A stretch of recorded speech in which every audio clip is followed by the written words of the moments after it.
O papel do Espírito Santo na vida diária, como ele te guia em cada decisão. Muita gente fala sobre vida espiritual como se fosse algo restrito ao domingo, à igreja ou aquele momento de oração formal. Mas já parou para pensar que talvez o Espírito Santo queira estar presente até quando você envia um e-mail, escolhe as palavras numa conversa difícil ou decide o rumo da sua carreira? É polêmico admitir, mas reduzir o Espírito a um momento religioso é uma das maiores distorções do cristianismo moderno. A verdade é que o Espírito Santo não é uma força impessoal, nem uma ideia vaga. Ele é pessoa, conselheiro, guia, amigo. E está pronto para conduzir decisões grandes e pequenas, desde um contrato assinado até a maneira como você reage a uma crítica no trânsito. O mais contraintuitivo é perceber que quando tentamos viver sozinhos, caímos no cansaço. Mas quando deixamos o Espírito participar, até tarefas simples ganham leveza. Você já se perguntou por que tantas orações parecem não passar do teto? Talvez porque, em vez de buscarmos parceria com o Espírito no cotidiano, limitamos sua ação a rituais. E é aí que muitos ficam frustrados. Mas a boa notícia é que Jesus prometeu que o Espírito habitaria em nós, guiando em cada detalhe, e não apenas nos grandes eventos da fé. Essa é a recompensa rápida. Quando você abre espaço, o Espírito começa a dar clareza nas decisões, paz nas dúvidas, força nas fraquezas e até criatividade no trabalho. Não é teoria, é prática. O que parecia impossível começa a se alinhar. Aquilo que gerava ansiedade começa a se acalmar. É como se uma nova bússola fosse ativada dentro de você. E é isso que vamos explorar.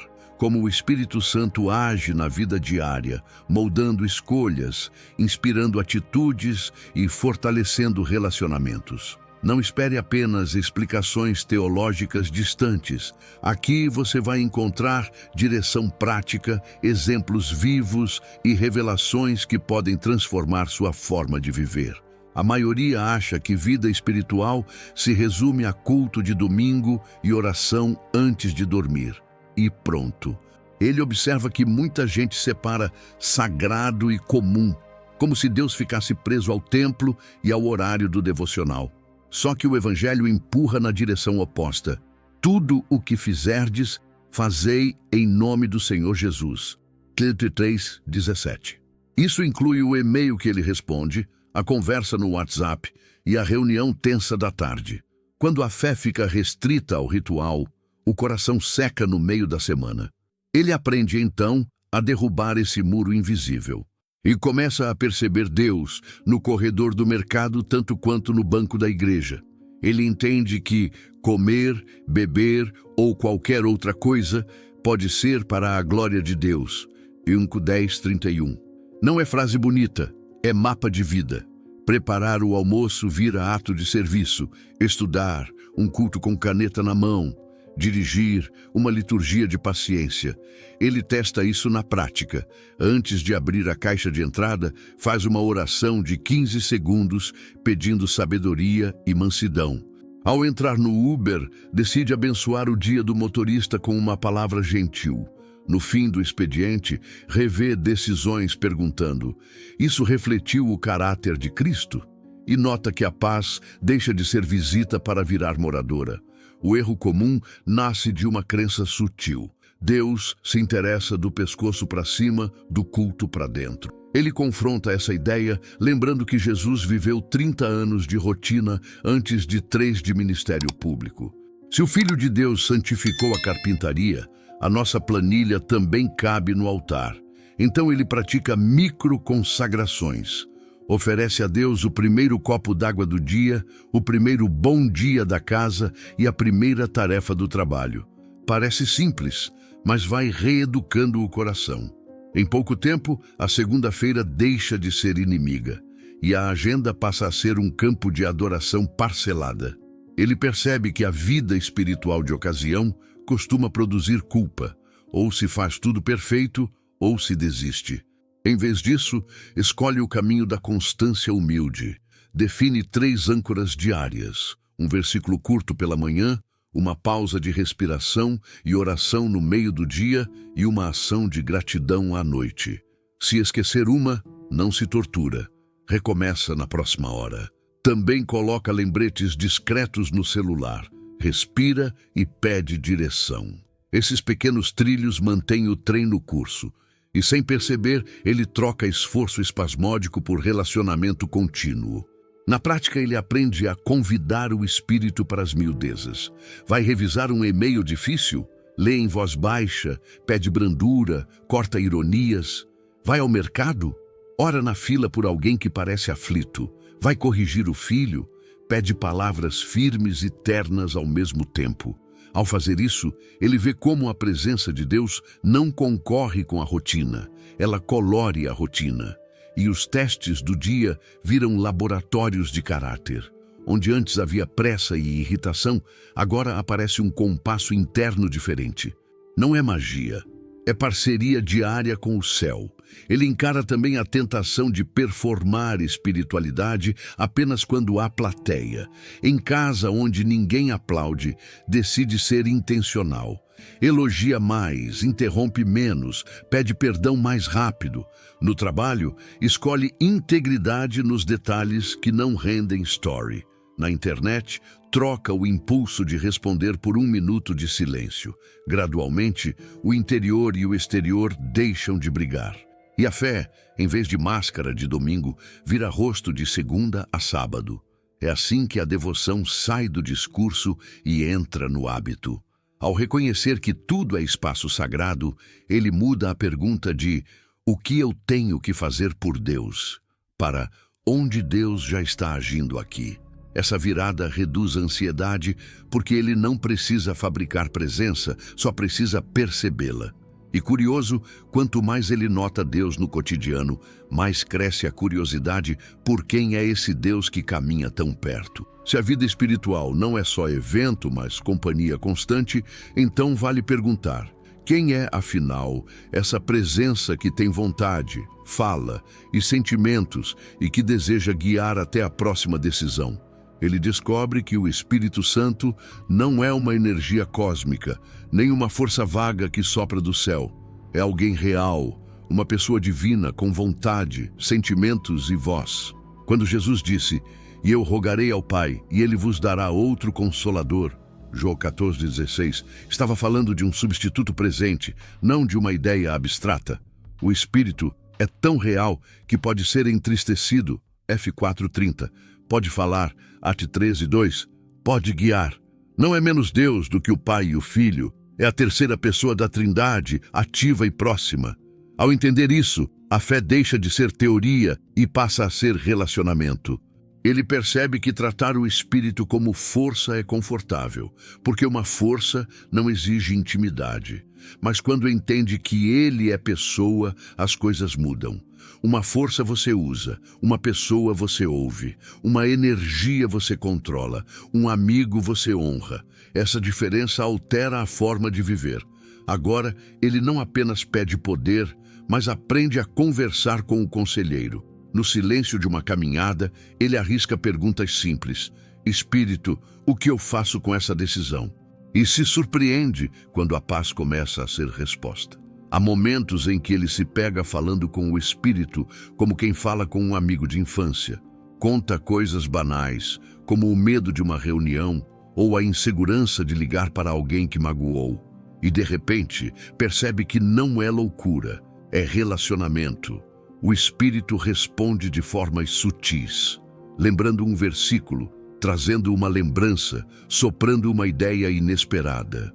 Como alguém que conhece os segredos mais profundos, ele vai guiando com firmeza, mas sem imposição. O coração aprende a reconhecer esse tom. Ele entende também que o Espírito Santo não é só companheiro para momentos bonitos, mas presença firme em cenários feios. Ele consola no luto, traz coragem na vergonha, dá calma em meio ao caos. Um exemplo simples: no trânsito congestionado, em vez de perder a paciência, ele ouve dentro de si uma voz suave. Respira. Você não controla o relógio, mas pode controlar sua atitude. Essa experiência mostra que o Espírito não apenas fala, ele educa, molda e reforma atitudes em tempo real. O ordinário se torna escola. Ao estudar a Bíblia, ele descobre que o Espírito é descrito como fogo, vento, água, símbolos fortes, mas todos apontando para movimento e vida. O fogo aquece e purifica, o vento sopra e guia, a água refresca e gera vida. Mas em todos os casos, não se trata de coisa, mas de alguém usando coisas para se manifestar. E isso muda a forma como ele lê as Escrituras. Cada símbolo é uma janela para uma presença ativa, não uma metáfora distante. A mente aprende que o Espírito é invisível, mas nunca inerte. Essa consciência traz responsabilidade. Se o Espírito sente, pode ser entristecido. Se fala, pode ser ignorado. Se guia, pode ser resistido. Ele começa a perceber que pequenas escolhas diárias podem agradar ou ferir essa amizade. E decide tratar o Espírito com respeito, quase como se trataria um convidado de honra em casa. Não quer deixá-lo num canto esquecido. Prefere puxar a cadeira, abrir espaço e dar voz. Essa postura muda a forma como encara o dia. Cada gesto vira chance de honrar a presença divina. Ao compreender que o Espírito é pessoa, ele percebe que não está lidando com algo, mas com alguém que caminha junto. Isso acende nele uma nova curiosidade. Se essa pessoa é real, viva e ativa, então qual foi o momento em que ela passou a habitar, não só em alguns escolhidos, mas em todo aquele que crê? Ele descobre que no Antigo Testamento, o Espírito Santo não habitava em todos, mas vinha sobre pessoas específicas, em momentos específicos, para missões específicas. Era assim com Moisés diante do povo, com Davi enfrentando Golias ou com Elias no Carmelo. O Espírito chegava como visitante em ocasiões determinantes e depois se retirava. Essa dinâmica fazia do poder espiritual algo restrito, reservado a poucos, mas havia uma promessa ecoando. Um dia, o sopro de Deus não seria privilégio de reis ou profetas, mas seria derramado sobre toda a carne. JL 2:28. Essa promessa foi selada na boca de Jesus quando ele soprou sobre os discípulos e disse: "Recebei o Espírito Santo." Joro 20:22.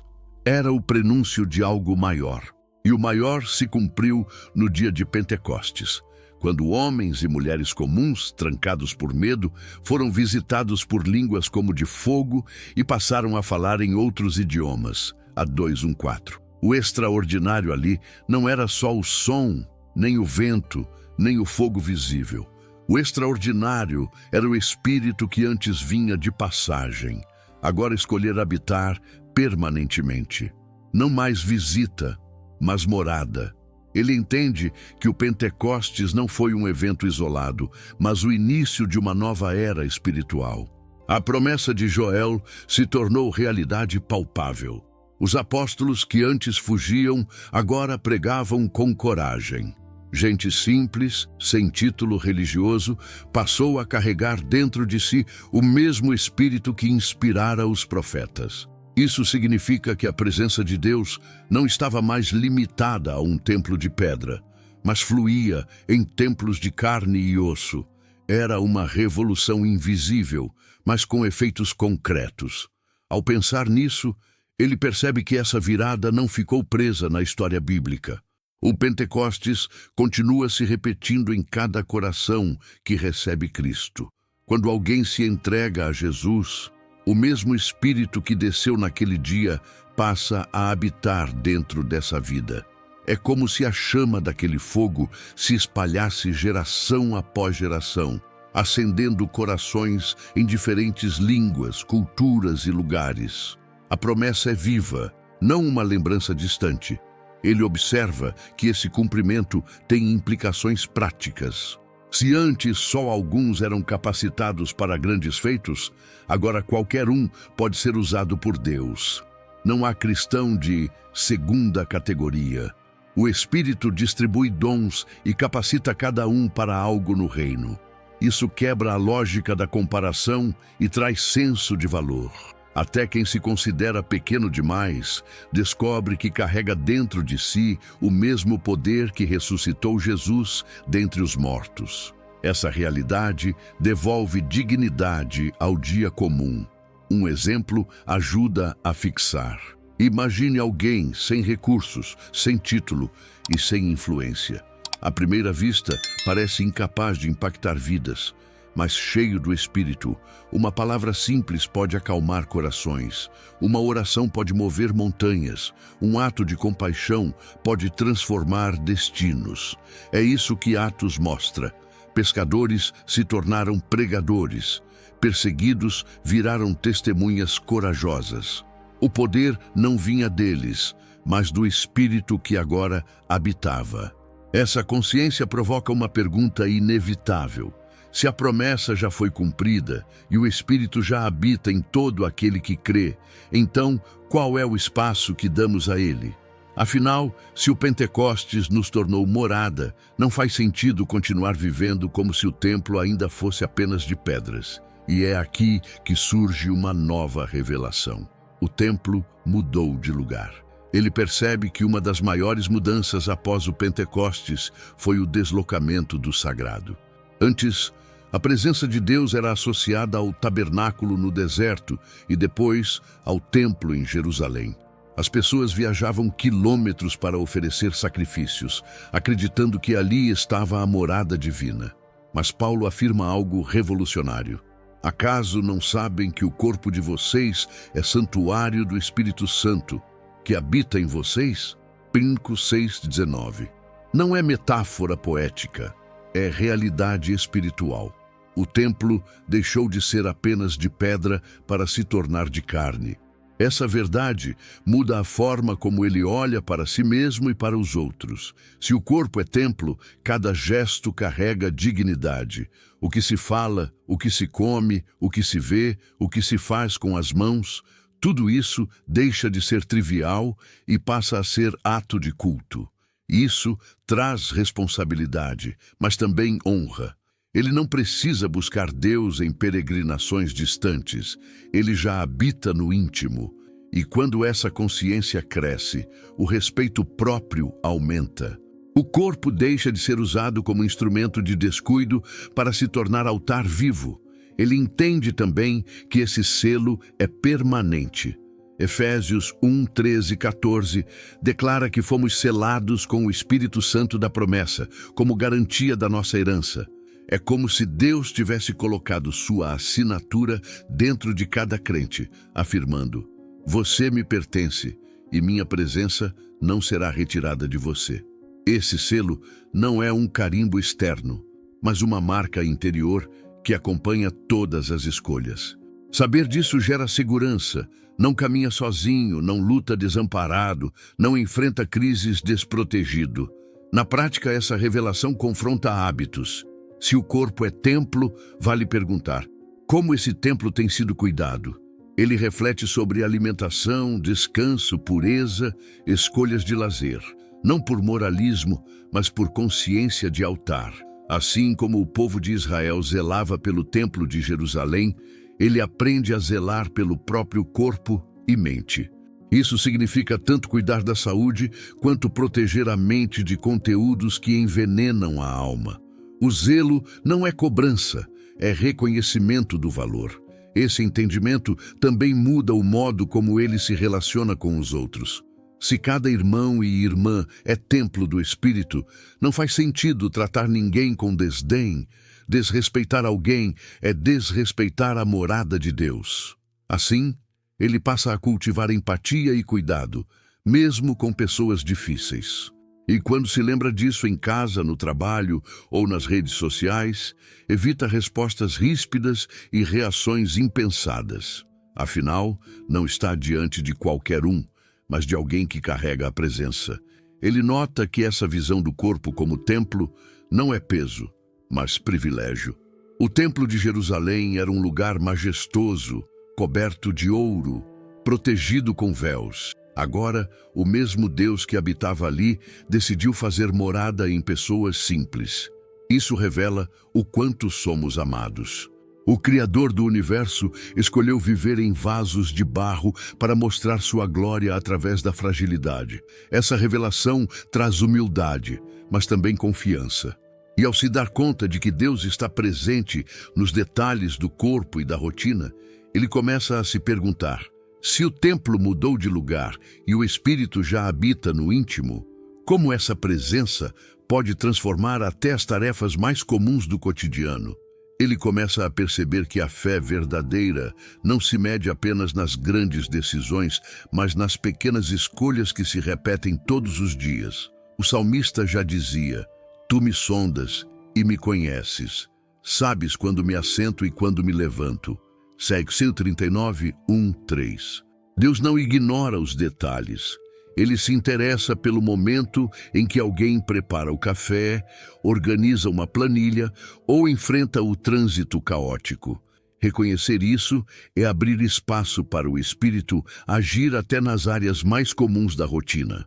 Quando entende que cada detalhe pode ser espiritual, ele transforma a maneira de encarar o dia.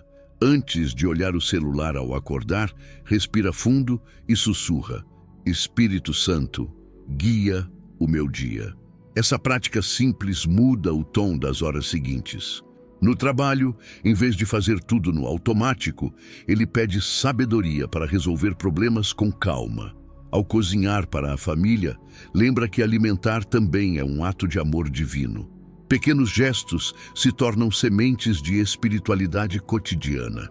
Ele descobre que não existe atividade sem importância diante de Deus.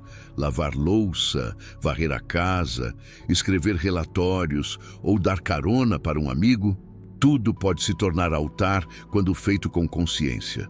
Isso lembra a instrução de Provérbios: confia no Senhor de todo o teu coração e não te estribes no teu próprio entendimento. Reconhece-o em todos os teus caminhos e ele endireitará as tuas veredas. Peixê 3, 5, 6. Reconhecer Deus nos caminhos é justamente trazer o sagrado para o ordinário.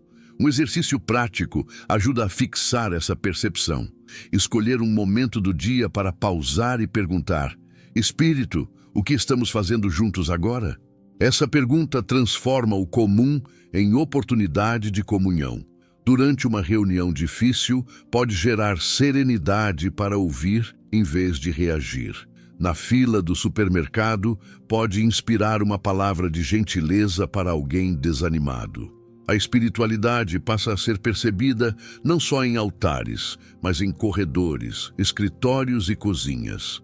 Ele aprende que o Espírito não separa tempo de Deus e tempo normal. Para ele, todo tempo é dele. Essa mentalidade elimina a falsa dicotomia entre domingo e segunda-feira. A vida cristã deixa de ser compartimentada e se torna integrada. O mesmo coração que canta no culto é o que perdoa na segunda, que ouve o colega na terça, que se cala na quarta para não ferir. Esse tipo de fé é mais robusta porque não depende de emoção, mas de presença contínua. Esse olhar também gera gratidão. Quando alguém percebe a mão de Deus até nos detalhes, um prato de comida, um sorriso inesperado, um momento de descanso, o coração se acostuma a agradecer mais do que reclamar. A vida que parecia repetitiva passa a ter sabor, e cada pequena tarefa se torna espaço de adoração silenciosa. Ele descobre que não precisa esperar por grandes milagres para ver Deus. Basta estar atento às pequenas dádivas diárias. E à medida que se acostuma a ver o extraordinário no ordinário, surge uma nova questão: como diferenciar quando uma impressão é apenas fruto da emoção e quando é realmente o Espírito direcionando? Ele logo percebe que nem toda ideia repentina vem de Deus. Muitas vezes o coração humano se confunde entre intuição emocional e direção espiritual. Quantas vezes alguém já tomou uma decisão no impulso e depois se arrependeu? Por isso, aprender a distinguir entre uma voz interior, que nasce das próprias vontades, e a orientação suave do Espírito Santo se torna essencial. Isaías escreveu: Os teus ouvidos ouvirão uma palavra atrás de ti dizendo: este é o caminho, andai nele. Is 30:21. Essa é a diferença. O Espírito não apenas sugere, ele guia com clareza. Ele entende que intuição é como um palpite que depende da experiência humana, enquanto a direção do Espírito é mais profunda, trazendo paz mesmo em meio à dúvida. Jesus afirmou que o Espírito da Verdade nos guiará a toda a verdade. João 16:13. Isso significa que sua orientação não gera confusão, mas firmeza interior. Por exemplo, diante de um negócio arriscado, a intuição pode dizer: parece bom, mas o Espírito pode trazer aquele incômodo que alerta: não siga por esse caminho. Essa diferença é vital para não cair em armadilhas. Na prática, ele aprende a pausar antes de reagir. Quantas discussões seriam evitadas se as pessoas respirassem por 3 segundos e pedissem direção antes de falar? O Espírito pode usar justamente essa pausa para colocar brandura onde haveria explosão. Em vez de confiar apenas na pressa do coração, ele pratica o hábito de perguntar: Senhor, essa resposta agrada ao teu Espírito? Muitas vezes, esse pequeno intervalo salva relacionamentos e protege decisões importantes. Outro exercício útil é comparar impressões com a palavra de Deus. Intuições humanas podem contradizer princípios bíblicos, mas o Espírito nunca se contradiz. Se a ideia incentiva orgulho, vingança ou mentira, não vem de Deus, mas se chama à paciência, à verdade ou ao perdão, há grandes chances de ser a voz dele. Isso cria um filtro seguro. Bíblia como bússola, Espírito como sopro, paz como confirmação. É uma tríplice verificação que protege de enganos. Ele percebe que há momentos em que a intuição parece até lógica, mas não tem paz. E há ocasiões em que a direção do Espírito parece ilógica, mas traz uma serenidade que desafia o raciocínio. Como Pedro sendo chamado a andar sobre as águas, não fazia sentido humano, mas havia uma paz que o impulsionava. Esse é o sinal. O Espírito não anula a razão, mas a transcende, convidando a passos de fé. Aprender a confiar nesse tipo de guia exige prática e coragem. No cotidiano, isso pode significar mudar de caminho para evitar um perigo invisível, ligar para alguém que estava esquecido, ou segurar uma palavra dura na ponta da língua. Ele percebe que a direção do Espírito, quando seguida, costuma gerar frutos de vida, reconciliação e crescimento. Já a intuição da carne pode dar prazer imediato, mas traz arrependimento depois. Esse contraste se torna mais claro à medida que ele exercita a sensibilidade. E quanto mais ele experimenta essa diferença, mais valor dá ao Espírito como conselheiro íntimo. Porque se ele é capaz de guiar nos detalhes, quanto mais não estará pronto para orientar nas decisões mais cruciais da vida?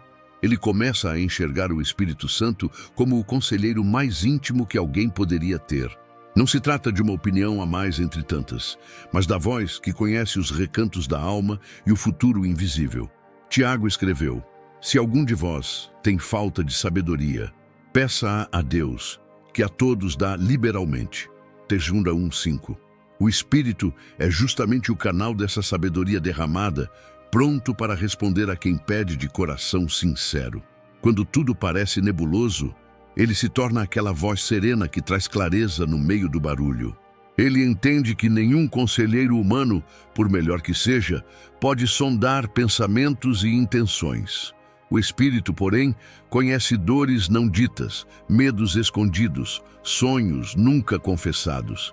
E ainda assim, promete: eu o instruirei e lhe ensinarei o caminho que você deve seguir. Eu o aconselharei e cuidarei de você. Circile 32:8. Essa promessa não é teoria, é prática. Em uma decisão profissional, por exemplo, ele pode gerar inquietação, mesmo quando tudo parece perfeito no papel. Essa inquietação é proteção, não confusão.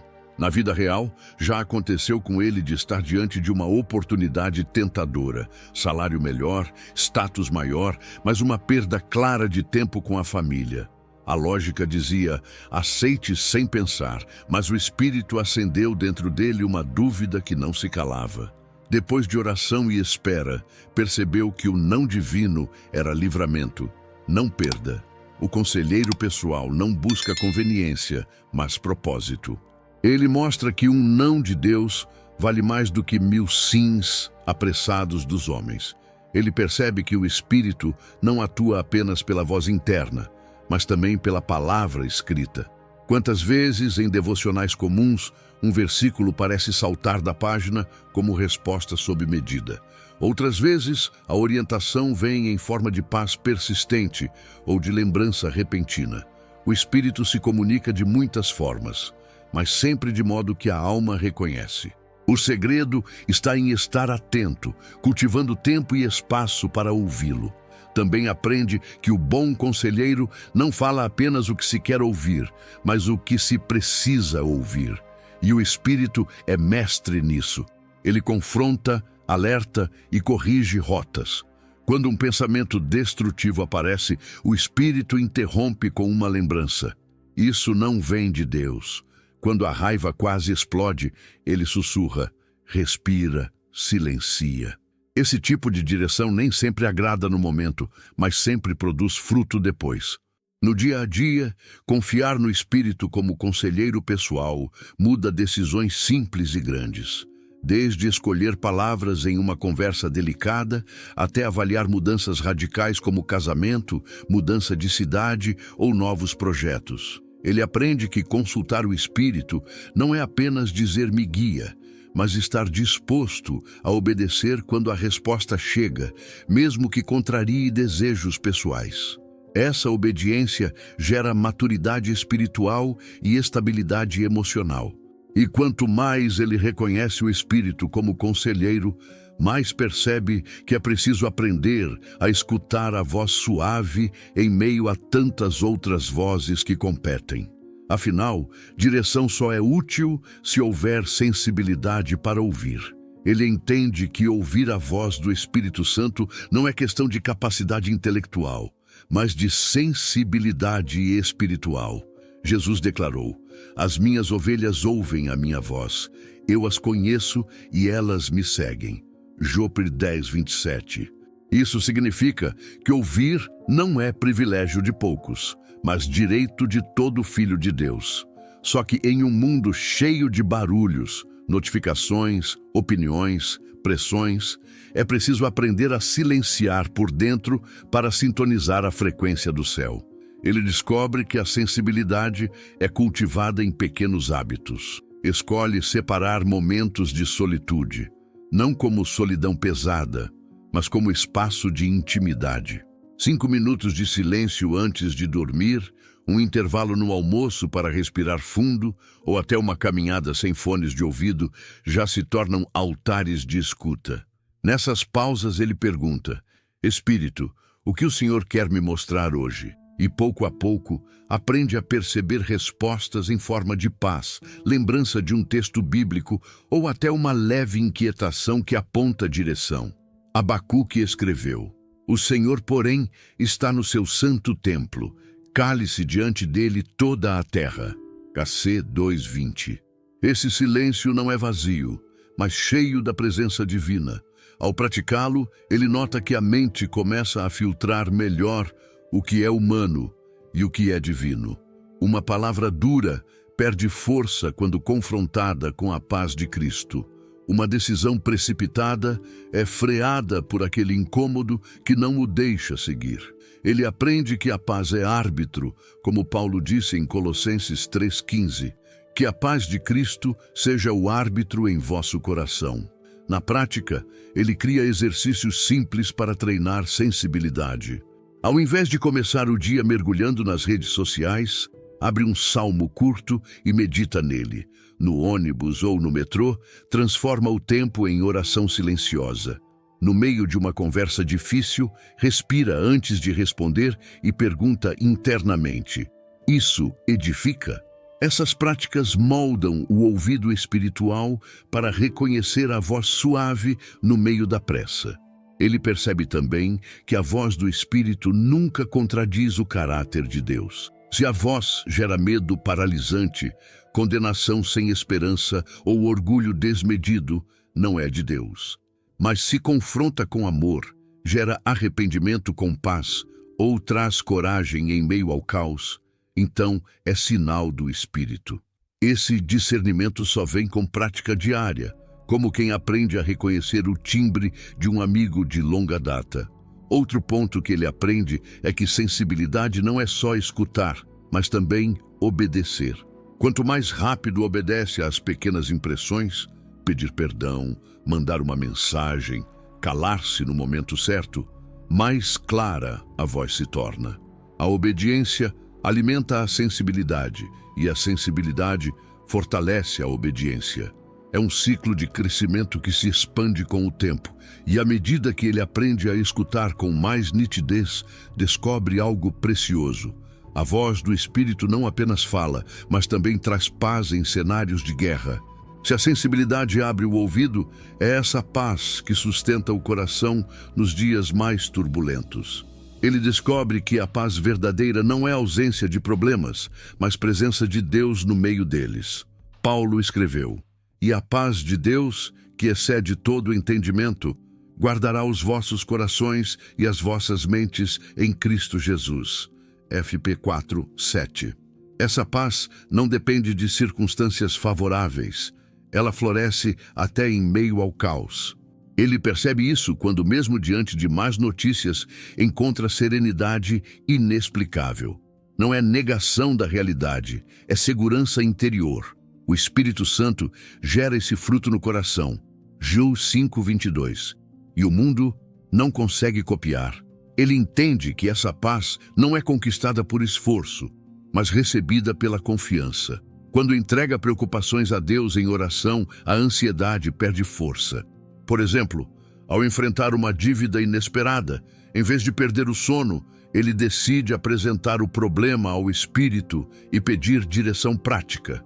E a resposta vem: organizar as contas, cortar excessos, buscar ajuda. O problema continua ali, mas a paz já está presente, guiando os passos sem desespero. Essa paz é prática, não elimina a luta, mas fortalece para atravessá-la. Na rotina, ele aprende que a paz do Espírito se manifesta nas reações. Diante de uma provocação, escolhe orar em silêncio em vez de responder na mesma moeda. No trânsito, respira fundo em vez de buzinar sem controle. Em casa, diante da bagunça e do cansaço, pede calma em vez de gritar. São atitudes pequenas, mas que revelam domínio espiritual. Ele percebe que essa paz funciona como um escudo invisível que protege contra explosões emocionais. Ele também percebe que essa paz é contagiosa. Quando alguém vive cheio do Espírito, carrega consigo uma atmosfera diferente. É como aquela pessoa que, mesmo em ambientes tensos, transmite calma e esperança. Colegas de trabalho começam a notar: como você consegue ficar tranquilo com tudo isso acontecendo? E a resposta não está na personalidade, mas na presença. A paz é sinal de quem anda com Deus e serve de testemunho silencioso que alcança corações ao redor. Ele entende que a paz do Espírito não é passividade. Não significa cruzar os braços, mas agir com firmeza sem perder o equilíbrio. Quando precisa tomar decisões importantes, não se precipita, mas espera até que a paz confirme o caminho. Esse critério se torna bússola prática. Se não há paz, ele não avança. Isso evita muitos tropeços e dá segurança para seguir até por rotas inesperadas. Um exercício que ele pratica é começar o dia com Filipenses 4:6. Não andeis ansiosos por coisa alguma. Ao sentir a ansiedade subir, respira fundo, repete o versículo e entrega o peso em oração. Faz isso quantas vezes for necessário, até que a paz ocupe o lugar do medo. Com o tempo, percebe que a mente vai sendo treinada a confiar mais rápido e a reagir com serenidade. É disciplina espiritual que gera fruto visível. E quanto mais experimenta essa paz, mais entende que ela abre espaço para outro fruto igualmente poderoso, a alegria sobrenatural que resiste até às perdas mais dolorosas. ele descobre que existe uma alegria que não depende do cenário ao redor. Não é riso superficial, nem euforia passageira, mas uma força espiritual que sustenta mesmo em tempos de luto. Neemias já afirmava: a alegria do Senhor é a vossa força. Nê 8:10. Essa alegria não ignora a dor, mas a atravessa com esperança. Quando Jesus disse: ninguém poderá tirar a vossa alegria, João 16:22, estava revelando um tipo de felicidade que o mundo não pode dar nem roubar. É fruto direto do Espírito, Gal 5:22. Ele entende que essa alegria nasce da certeza de que Deus está no controle. Mesmo quando perde algo valioso, um emprego, um relacionamento, uma oportunidade, descobre que ainda há motivo para agradecer.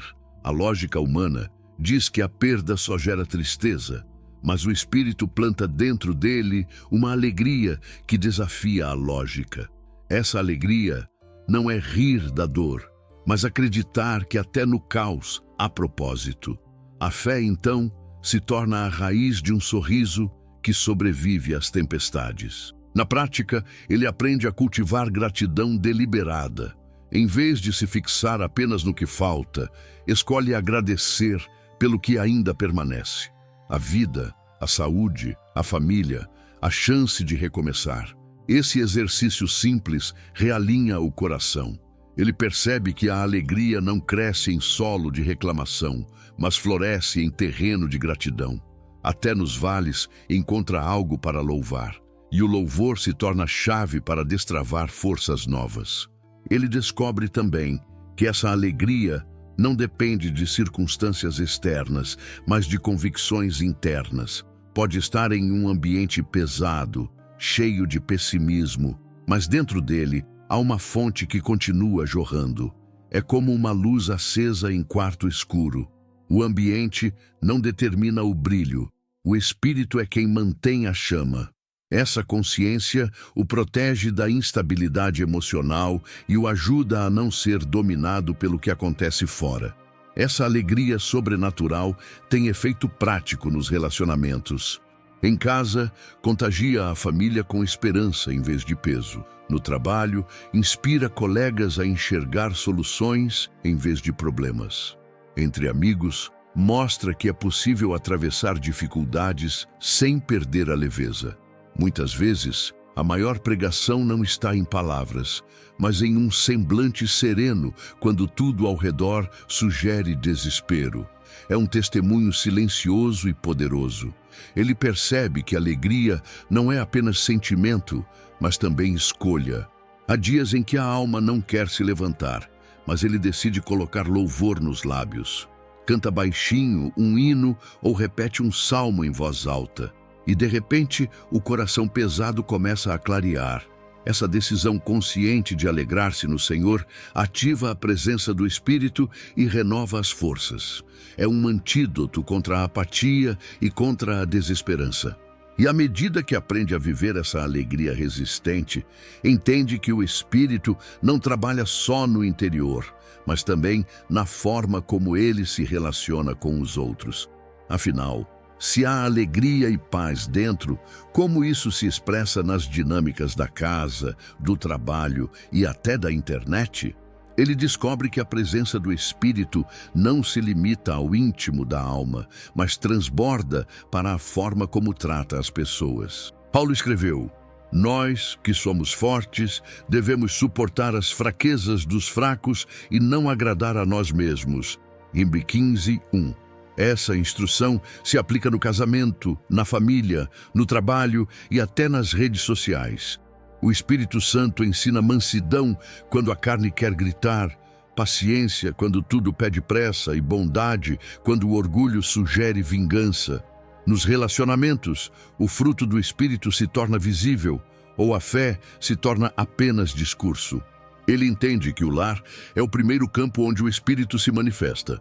Maridos são chamados a amar como Cristo amou a igreja. F 5:25. Esposas a respeitar e colaborar com sabedoria. F 5:22. Filhos a obedecer e honrar. F 6:1-3. Pais a instruir sem provocar ira. F 6:4. Não se trata de regras frias, mas de viver sob a direção do Espírito, que gera equilíbrio entre firmeza e ternura. Quando a família é guiada por ele, até os conflitos viram oportunidades de crescimento. A casa passa a ser uma escola de santificação. Na prática, ele descobre que pequenas escolhas fazem diferença. Um pedido de perdão imediato pode salvar uma noite em família. Uma palavra de encorajamento, em vez de crítica, pode reacender a esperança no coração do cônjuge. Uma oração com os filhos, antes de dormir, pode plantar sementes que durarão para sempre. É nesses gestos que o Espírito age de forma concreta. A sabedoria de Provérbios lembra: a mulher sábia edifica a sua casa, mas a insensata a derruba com as próprias mãos. PV 14:1. O mesmo vale para todos que vivem debaixo do mesmo teto.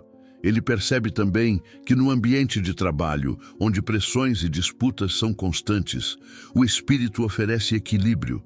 Enquanto uns buscam vantagem a qualquer custo, quem anda no Espírito escolhe integridade. Isso pode significar recusar atalhos desonestos, ajudar colegas sem esperar retorno ou manter calma em reuniões tensas. Aos olhos do mundo, pode parecer fraqueza, mas na verdade é força espiritual. O testemunho silencioso fala mais alto que muitas pregações. Até nas redes sociais, o Espírito Santo deseja se manifestar. Em um espaço marcado por opiniões agressivas, ele aprende a praticar domínio próprio antes de responder. Em vez de entrar em debates improdutivos, prefere semear palavras de vida, compartilhar esperança ou simplesmente silenciar quando a discussão só alimentaria contendas. Isso mostra que espiritualidade não se restringe ao culto, mas se estende até ao comentário que ele escreve em uma publicação. Ele entende que os relacionamentos são o teste mais visível da vida no Espírito. Não adianta falar em dons espirituais se não há amor, paciência e bondade nas interações diárias. O fruto precisa ser visto na forma como trata quem está perto e até quem pensa diferente. Esse é o verdadeiro sinal de maturidade espiritual, quando a fé deixa de ser teoria e se torna prática encarnada no convívio. E à medida que ele aprende a deixar o Espírito moldar seus relacionamentos, descobre que essa mesma presença é a força que o ajuda a resistir às tentações que surgem diariamente, tanto no interior quanto ao redor. Ele descobre que a vida cristã não se mede apenas nos momentos de culto, mas na arena invisível das tentações diárias. O apóstolo Paulo declarou: andai no Espírito e jamais satisfareis a concupiscência da carne. Gal 5,16. Essa é a chave. Não se trata de lutar apenas com força de vontade, mas de caminhar na dependência do Espírito. Quando ele aprende a recorrer a essa ajuda divina, começa a perceber que até os impulsos mais fortes podem ser vencidos pela presença que habita dentro dele. Ele entende que a tentação não é sinal de fraqueza exclusiva, mas parte da experiência humana. Não vos sobreveio tentação que não fosse humana, mas Deus é fiel e não permitirá que sejais tentados além das vossas forças. 1 10:13. Essa promessa dá esperança. Quando sente o peso de uma tentação, ele lembra que sempre há uma saída providenciada por Deus. Às vezes, essa saída é tão prática quanto desligar o celular, mudar de ambiente ou simplesmente pedir ajuda em oração. O Espírito guia também nesses pequenos atos de fuga. Na rotina, ele aprende a criar estratégias concretas. Se percebe que determinadas músicas o levam a pensamentos errados, troca a playlist por louvores. Se sabe que certos ambientes despertam fraquezas, evita-os. Se uma conversa começa a caminhar para a fofoca, muda o rumo com uma palavra positiva. Essas trocas práticas não são moralismo, mas armas espirituais para resistir. Ele descobre que resistir não é apenas dizer não ao pecado, mas dizer sim ao Espírito, escolhendo alternativas saudáveis. Ele também percebe que cair em tentação não significa fim de caminhada. O Espírito Santo não condena sem esperança, mas convence para restaurar. Se confessarmos os nossos pecados, Ele é fiel e justo para nos perdoar e purificar. 1 João 9. Essa certeza o livra da culpa paralisante e o conduz ao arrependimento que gera vida nova. Aprender a se levantar rápido, sem permanecer no chão, é sinal de maturidade espiritual. O espírito se torna aliado até na queda, levantando-o para recomeçar. Exemplos práticos marcam esse aprendizado. Ao sentir raiva, em vez de explodir, ele ora baixinho pedindo domínio próprio. Diante da tentação de mentir para se proteger, lembra da promessa de que a verdade liberta e escolhe ser transparente. Quando surge o desejo de retaliar alguém, decide escrever uma mensagem de bênção em vez de ataque. Esses gestos simples se tornam vitórias silenciosas, mas preciosas. Ele percebe que resistir à tentação não é viver sem luta, mas lutar bem acompanhado. Ele entende ainda que o Espírito age não apenas como defensor, mas como treinador. Cada vitória sobre uma tentação fortalece para a próxima. É como musculatura espiritual que cresce com o exercício. No início, parece impossível. Depois, a resistência se torna mais natural. E cada vez que o Espírito vence dentro dele, aumenta a confiança de que não está escravo da carne, mas livre para viver segundo Deus. Essa liberdade o inspira a seguir firme, mesmo em áreas que antes eram derrotas constantes. E ao experimentar essa liberdade diária, ele percebe que o campo de batalha mais intenso não está fora, mas dentro. É a mente. E para vencer ali, é preciso aprender sobre a renovação contínua que o Espírito realiza no interior. Ele descobre que a verdadeira transformação não começa nas mãos ou nos pés, mas no lugar onde nascem todos os pensamentos, a mente. Paulo escreveu: transformai-vos pela renovação da vossa mente. Hebreus 12, 2. Isso significa que a guerra espiritual não se trava apenas contra tentações externas, mas principalmente contra padrões de pensamento que, se não forem alinhados à palavra, podem aprisionar. É ali, nos bastidores da mente, que o Espírito começa sua obra mais profunda. Ele percebe que a mente funciona como um jardim. Se não for cuidada, o mato das mentiras cresce e sufoca a verdade. O Espírito Santo atua como jardineiro, arrancando ervas daninhas e plantando sementes de esperança. Palavras que feriram, traumas que moldaram crenças negativas e pensamentos automáticos de derrota são substituídos por verdades divinas. Aos poucos, aquilo que parecia natural, como sempre esperar o pior, vai sendo trocado pela confiança em Deus. Esse processo exige disciplina.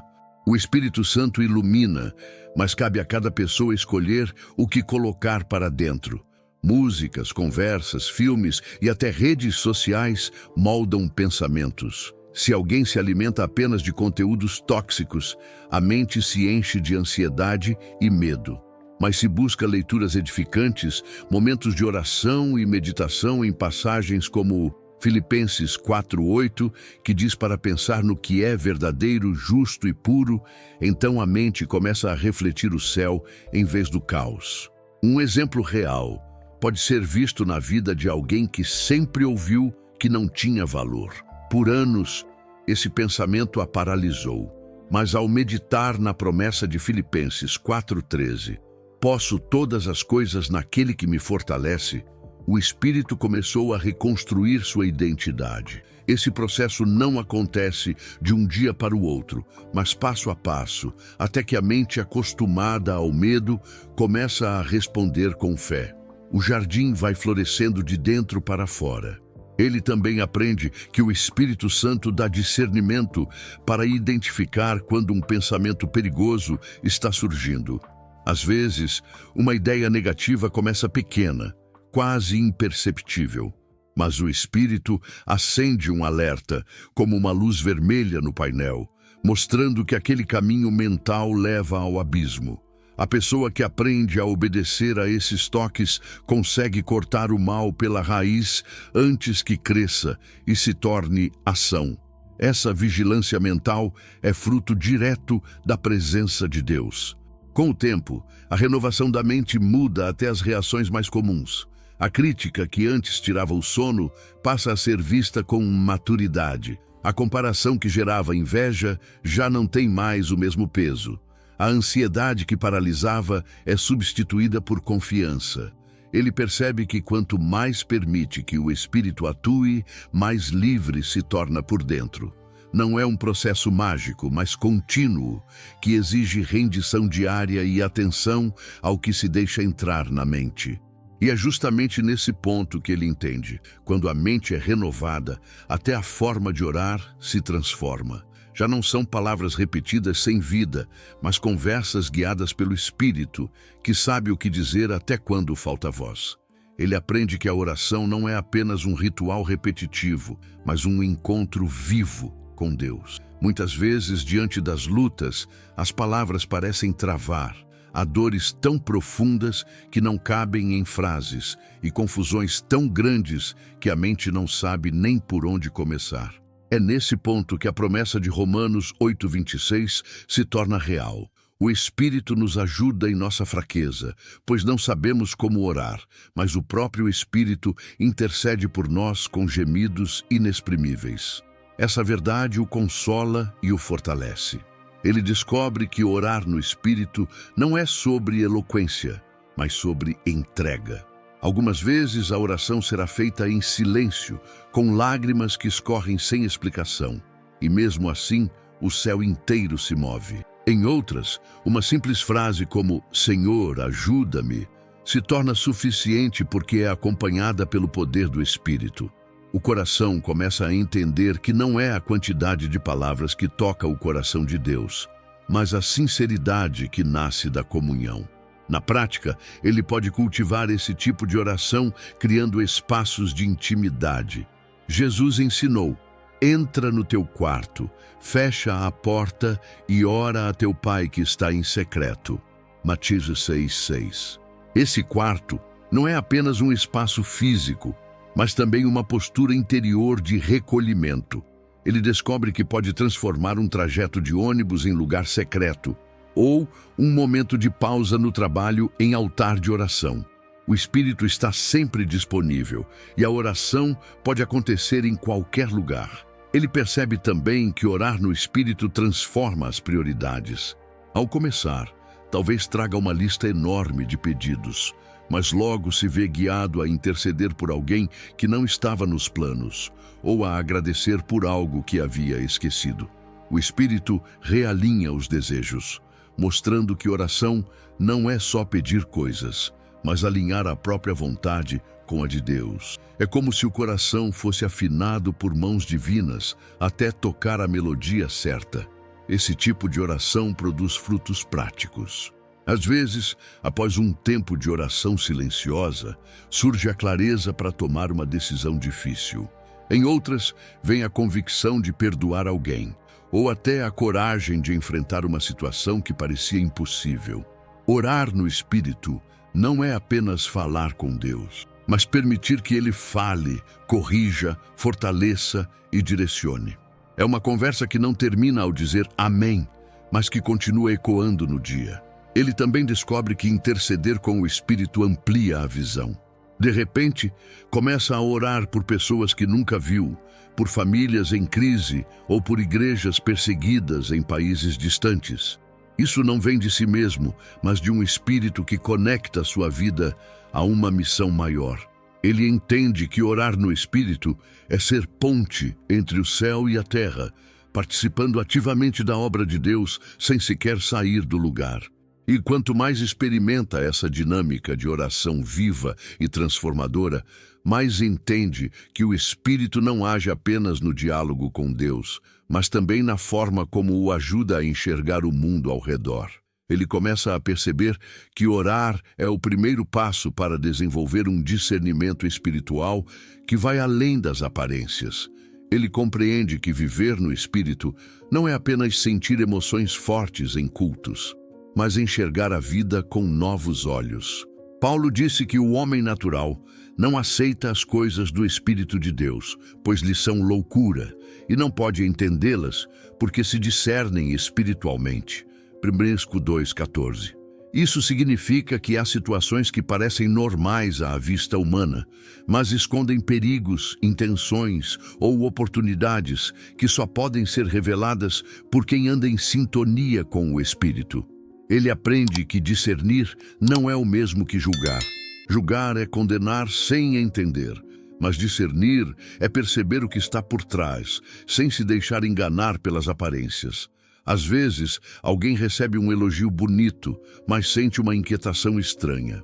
Outras vezes, aparece uma proposta de trabalho perfeita no papel, mas o coração não encontra paz. Esse freio interior é o Espírito sinalizando que há algo que não combina com o propósito de Deus. Ignorar isso pode custar caro. Na rotina, ele descobre que o discernimento pode se manifestar nas situações mais simples. Já sentiu aquele peso repentino ao entrar em um lugar? Ou a sensação de que precisava orar por alguém sem motivo aparente? Esses sinais não são superstição, mas alertas espirituais. O Espírito mostra o que os olhos naturais não percebem, revelando perigos ocultos, intenções mascaradas ou até pedidos silenciosos de socorro de quem está ao redor. Esse discernimento também serve para amar melhor. Ele entende que às vezes aquela pessoa difícil não é arrogante, mas ferida. O adolescente rebelde talvez esteja apenas clamando por atenção. O colega que sempre critica pode estar sofrendo em silêncio. Quando o Espírito abre os olhos, a reação muda. Em vez de afastamento ou dureza, ele passa a agir com empatia e sabedoria. Esse olhar transforma relações porque não responde ao comportamento aparente, mas à necessidade real. Ele percebe que para desenvolver discernimento é preciso buscar intencionalmente. Isso envolve oração sincera. Senhor, abre meus olhos para ver como tu vês. Envolve também conhecer a palavra, porque ela é o padrão que confirma ou corrige impressões. E envolve testar tudo, como diz 1 Tts 5:21. Examinai tudo, retende o bem. O Espírito não age em contradição com a Bíblia, por isso a combinação entre paz interior e alinhamento com a palavra se torna a dupla confirmação de decisões sábias. Na prática, esse discernimento pode livrá-lo de ciladas sérias. Alguém prestes a firmar uma sociedade comercial pode sentir um incômodo inexplicável e desistir, e depois descobrir que a proposta era fraude. Outro pode perceber que uma amizade aparentemente boa estava minando sua fé e, ao se afastar, reencontrar paz. Esses episódios revelam que o discernimento não é luxo espiritual, mas ferramenta de sobrevivência. E quanto mais ele exercita esse olhar, mais descobre que o Espírito não age apenas para protegê-lo, mas também para inspirá-lo. Esse mesmo Espírito que alerta sobre o que evitar, também sopra ideias criativas, soluções e estratégias para realizar tarefas comuns com excelência. Ele descobre que o Espírito Santo não se limita a templos e cânticos, mas também inspira na rotina profissional, no estudo e até nas tarefas domésticas. Em Êxodo 31, Deus diz que encheu Bezalel com sabedoria e habilidade para trabalhos artísticos. Isso mostra que a presença divina não se manifesta apenas em milagres espetaculares, mas também na criatividade de quem pinta, escreve, organiza ou empreende. O Espírito é capaz de dar ideias práticas que transformam até o comum em algo extraordinário. Ele percebe que produtividade não é apenas fruto de esforço humano, mas também de inspiração espiritual. Ao acordar, pode pedir: Espírito Santo, me ajuda a priorizar o que é mais importante hoje. E o resultado é surpreendente. Tarefas que pareciam confusas começam a se organizar. Soluções antes invisíveis aparecem e até problemas antigos encontram novos caminhos. É como se a mente fosse iluminada, não por fórmulas mágicas, mas por clareza divina. Esse agir pode ser visto em exemplos simples. Um professor encontra uma nova forma de ensinar e, de repente, a turma mais difícil passa a aprender. Um empresário descobre uma estratégia que aumenta não apenas o lucro, mas também o impacto positivo sobre os funcionários. Uma dona de casa, mesmo cansada, encontra paz e criatividade para transformar o ambiente familiar em um lugar acolhedor. O Espírito Santo não despreza nenhuma dessas áreas, porque tudo pode ser feito como para o Senhor. Certo 3:23. Ele entende também que inspiração não é apenas sobre criar algo novo, mas sobre fazer o comum com excelência. O provérbio diz: viste um homem perito na sua obra, perante reis será posto. Provérbios 22:29. O Espírito impulsiona a desenvolver habilidades, a estudar, a treinar, a refinar dons. Uma planilha bem organizada, uma apresentação feita com capricho, uma refeição preparada com carinho, tudo pode se tornar expressão de fé quando é feito debaixo da influência divina. Ele descobre que muitas vezes a inspiração vem em momentos inesperados. Pode ser durante uma caminhada, enquanto lava a louça ou até no trânsito. Aquela ideia súbita que resolve um problema pode ser sopro do Espírito. O segredo é aprender a registrar essas inspirações, seja num caderno, num aplicativo ou em notas rápidas. Pequenos insights, quando valorizados, se transformam em grandes soluções. Quem anda com o Espírito aprende a dar importância ao detalhe. Ele também compreende que criatividade guiada por Deus tem propósito além do benefício pessoal. O Espírito não inspira apenas para que alguém seja reconhecido, mas para que outros sejam abençoados. A ideia que melhora um produto pode impactar vidas. A música composta em secreto pode consolar corações. A forma nova de servir no trabalho pode abrir portas para conversas espirituais. O Espírito Santo usa até a criatividade como ponte para revelar a bondade de Deus ao mundo. E à medida que ele aprende a valorizar essa parceria, entende que o Espírito não apenas inspira tarefas, mas também conduz a algo ainda maior. A descoberta do chamado pessoal, a missão única que cada um recebeu para cumprir no mundo. Ele passa a entender que não está neste mundo por acaso. Existe um propósito único preparado para cada vida, e o Espírito Santo é quem revela e ativa esse chamado. Paulo escreveu: há diversidade de dons, mas o Espírito é o mesmo. Príncipe 12:4. Isso significa que cada pessoa carrega algo especial a ser usado no reino de Deus. Não importa se aparece em púlpitos ou nos bastidores. O chamado não é restrito a pastores ou missionários. É pessoal, real e moldado de acordo com a identidade de cada um. Ele descobre que muitos ainda vivem como se não tivessem nada a oferecer, quando, na verdade, carregam dons esperando para serem despertados. Pedro reforça: cada um exerça o dom que recebeu para servir aos outros. 1 Pedro 4:10. Esse versículo desmonta a ideia de que apenas alguns são escolhidos. O Espírito distribui dons a todos e o faz com intencionalidade. O problema não está na ausência de um chamado, mas na falta de percepção.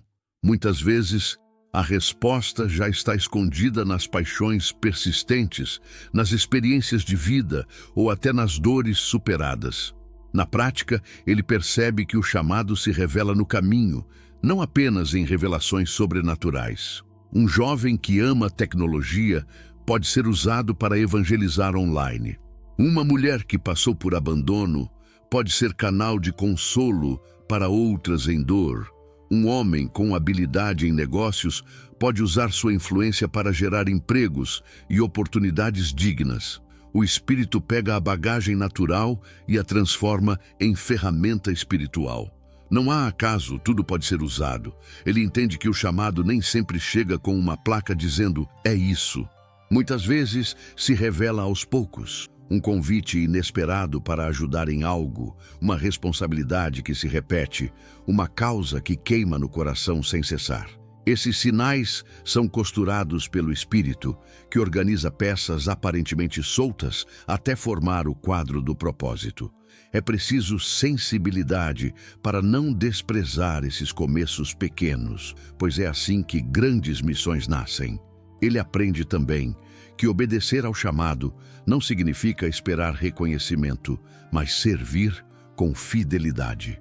Efésios 2:10 diz: Pois somos feitura dele, criados em Cristo Jesus para boas obras, as quais Deus preparou de antemão para que andássemos nelas. A realização verdadeira não está em aplausos, mas em saber que está no centro daquilo que Deus planejou. Isso traz uma satisfação que nenhuma conquista humana pode igualar. Na rotina, ele começa a colocar isso em prática, testando diferentes formas de servir. Pode-se voluntariar em pequenos projetos, ajudar em silêncio, aconselhar amigos, ou até se disponibilizar para aprender algo novo na comunidade de fé. A confirmação vem com a paz que acompanha o coração, os frutos que aparecem e a percepção de que o Espírito está sustentando cada passo. Assim, o chamado se confirma com sinais práticos, não apenas com palavras. E ao compreender que o Espírito é quem revela e sustenta esse chamado, ele também percebe algo essencial. Essa chama pode ser abafada quando escolhas erradas ou distrações persistentes o afastam do propósito. Surge então a necessidade de aprender a não entristecer nem apagar o Espírito. Ele compreende que o Espírito Santo é Deus, eterno e poderoso, mas também sensível no trato com quem o carrega. Paulo advertiu: Não entristeçais o Espírito Santo de Deus, no qual fostes selados para o dia da redenção. F. 4:30. Essa palavra revela duas verdades. A primeira é que a presença do Espírito é permanente no crente como selo de salvação. A segunda é que nossas atitudes podem magoar essa presença, limitando a ação dele em nossa vida. Ele aprende que entristecer o Espírito não significa que ele abandona imediatamente, mas que seu agir se torna abafado. Quando alimenta mágoas, insiste na mentira, guarda rancores ou vive em desonestidade, a chama começa a diminuir. Aos poucos, a fé que antes era vibrante se torna fria, a oração perde vida e a sensibilidade espiritual se enfraquece. Essa frieza não é ausência do Espírito, mas reflexo de um coração que o tem silenciado. Na prática, ele percebe que pequenos gestos reacendem essa chama. Pedir perdão logo após cair, restaurar relacionamentos rompidos, confessar pecados ocultos, evitar ambientes que abafam a fé, tudo isso funciona como lenha lançada no fogo espiritual. Paulo também disse: Não apagueis o Espírito. 1 Tess 5:19. Ou seja, cada escolha pode ou alimentar a chama ou abafá-la. O Espírito não exige perfeição, mas sinceridade e disposição de obediência. Exemplos práticos ajudam a entender. Quando o Espírito toca no coração sobre uma série que está minando sua pureza, a obediência em desligar é combustível. Quando há um impulso de pedir perdão, mesmo sem vontade, e a pessoa decide obedecer, a chama se fortalece. Quando se escolhe manter amizades que edificam, em vez de ambientes que zombam da fé, o fogo se espalha. Cada atitude diária pode reacender ou apagar o brilho do Espírito. Ele entende também que manter essa chama exige disciplina espiritual. É como uma fogueira. Não basta acendê-la uma vez, é preciso alimentá-la. Orar mesmo sem vontade, ler a palavra mesmo sem emoção, louvar mesmo sem força. Esses hábitos criam espaço para que o Espírito volte a agir livremente. Paulo aconselhou a Timóteo: reaviva o dom de Deus que está em ti. 2 Títo 1:6. Isso mostra que manter a chama acesa depende de cooperação humana. Ele descobre ainda que o Espírito não busca desempenho impecável, mas corações rendidos. Se alguém percebe que sua chama está fraca, o convite não é para se culpar, mas para voltar à presença de Deus.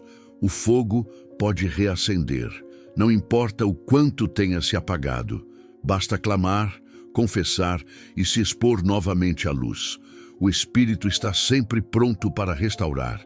E ao perceber que essa chama pode ser constantemente alimentada, ele compreende que ser cheio do espírito não é uma experiência isolada do passado, mas uma prática contínua, renovada a cada dia, em cada detalhe da vida. Ele aprende que ser cheio do espírito não é um acontecimento isolado, mas um processo constante. Paulo escreveu: enchei-vos do Espírito, F 5:18, usando um tempo verbal que indica ação contínua. Isso mostra que não basta ter tido uma experiência forte no passado. A vida cristã precisa de renovação diária, assim como um copo d'água se esvazia ao longo do dia e precisa ser reabastecido. O enchimento não é automático, mas fruto de busca, entrega e prática regular. Ele entende que essa plenitude não é sobre emoções passageiras, mas sobre estilo de vida. Ser cheio do Espírito é viver com consciência de que cada decisão pode ser orientada por Deus. É transformar o ordinário em sagrado, como quando Jesus disse: quem crer em mim, do seu interior fluirão rios de água viva. Número 7:38. Essa vida não se limita a momentos de culto. Ela se manifesta no trânsito, nas conversas, nas escolhas financeiras e até no silêncio antes de dormir. Na prática, ele descobre o poder dos micro-hábitos espirituais, uma pequena oração ao acordar, um momento de gratidão no meio do dia, um louvor entoado baixinho, uma decisão rápida de obedecer a um impulso do espírito. Tudo isso funciona como combustível. São gestos simples que, somados, mantêm a chama acesa. A vida cheia do Espírito não se sustenta em grandes eventos ocasionais, mas em constância silenciosa. Exemplos tornam isso visível. Um trabalhador que respira fundo e pede direção antes de uma reunião difícil experimenta a presença do Espírito. Uma mãe que escolhe orar em silêncio, em vez de gritar diante de uma situação de estresse, mantém a plenitude. Um jovem que decide desligar o celular para meditar num salmo experimenta frescor interior. Esses gestos pequenos revelam que o enchimento não está restrito a líderes espirituais, mas acessível a qualquer discípulo. Ele percebe também que ser cheio do Espírito se reflete no modo como lida com os outros. Paulo associa o enchimento com cânticos, gratidão e submissão mútua, F5, 19 e 21. Isso mostra que uma vida plena transborda em comunhão, serviço e humildade. Não é apenas sentir-se bem consigo mesmo, mas espalhar paz, alegria e amor nos relacionamentos. A plenitude interior se torna perceptível ao redor, como luz que não pode ser escondida. Ele compreende ainda que essa experiência precisa ser protegida dos vazamentos do coração. Orgulho, pressa, distração e religiosidade vazia esvaziam o copo rapidamente. Por isso, manter vigilância espiritual é essencial. Ele descobre que precisa escolher diariamente se vai encher-se do Espírito ou de coisas que apenas drenam sua energia. Essa decisão, embora simples, define se viverá em plenitude ou em escassez. E ao perceber que essa prática contínua sustenta sua caminhada, ele também entende que existem obstáculos modernos que ameaçam sua sensibilidade espiritual e que precisam ser identificados e superados. Ele percebe que um dos maiores inimigos da sensibilidade espiritual hoje não é a perseguição aberta, mas o excesso de barulho. Vivemos mergulhados em notificações, comparações e pressa. E nesse ambiente, a voz suave do Espírito facilmente é abafada. O salmista nos lembra: aquietai-vos e sabei que eu sou Deus. Cl 46:10. Essa palavra é contracultural, pois o mundo exige movimento constante, enquanto Deus chama para o silêncio. Ele aprende que a pressa é inimiga da profundidade. Quem vive correndo de um compromisso para outro dificilmente consegue perceber os toques sutis do Espírito. A história de Marta e Maria mostra isso claramente. Marta estava ocupada com muitas tarefas, mas Maria escolheu ouvir Jesus. Leque 10, 38:42. O problema não é servir, mas não parar para priorizar o essencial. O Espírito fala no ritmo da eternidade, não da correria. Na prática, ele descobre que a sobrecarga digital é outro ladrão da sensibilidade. Passar horas rolando a tela sem propósito cria uma mente dispersa e cansada. Para reverter isso, pode adotar a regra do 3x3. 3 minutos de silêncio no início do dia, 3 pausas de respiração e oração ao longo do dia e 3 motivos de gratidão antes de dormir. Essa prática simples abre espaço para o Espírito falar mesmo em agendas lotadas. Ele percebe também que a comparação constante mina sua espiritualidade. Nas redes, sempre há alguém mais bonito, mais rico, mais bem-sucedido. Isso alimenta inveja, ansiedade e frustração. Mas o Espírito lembra que identidade não está em números, mas em ser filho amado de Deus. Quando ele aprende a agradecer pela própria jornada e a celebrar pequenas vitórias, a voz do Espírito ganha clareza em meio ao ruído da comparação. Outro obstáculo é o ativismo religioso sem presença. Muitos se envolvem em atividades da igreja, mas esquecem de cultivar intimidade. Servem tanto que não param para ouvir. Isso gera esgotamento espiritual e sensação de vazio, mesmo cercados de coisas santas. O Espírito não se impressiona com quantidade de tarefas, mas com a entrega do coração. Uma oração sincera de 5 minutos pode valer mais que uma agenda cheia de compromissos. Ele descobre que sensibilidade espiritual exige intencionalidade. É preciso criar espaços de pausa. Pode ser uma caminhada sem fones, um momento de leitura bíblica longe do celular ou até tomar um café em silêncio, refletindo em um versículo. O segredo não está no tempo de duração, mas na qualidade da entrega. Nessas pausas, a percepção espiritual floresce. E à medida que ele começa a vencer esses obstáculos modernos, entende que viver cheio do Espírito não é teoria distante. É possível planejar um dia inteiro de forma prática, estruturando manhã, tarde e noite em parceria com o Espírito Santo, como um roteiro de 24 horas de plenitude. Agora que você compreendeu como o Espírito Santo pode estar presente em cada detalhe da vida, a pergunta que fica é: você vai continuar vivendo no automático ou vai permitir que ele guie suas decisões a partir de hoje? Quantas vezes você já tomou escolhas impensadas e depois se arrependeu pensando: se eu tivesse ouvido aquela voz interior, tudo teria sido diferente? E se essa voz fosse justamente o Espírito tentando te direcionar? Pense nisso. O que aconteceria se, antes de responder uma mensagem no calor da emoção, você parasse por alguns segundos para ouvir o Espírito? Ou se, antes de aceitar uma proposta que parece boa demais para ser verdade, você buscasse paz em oração?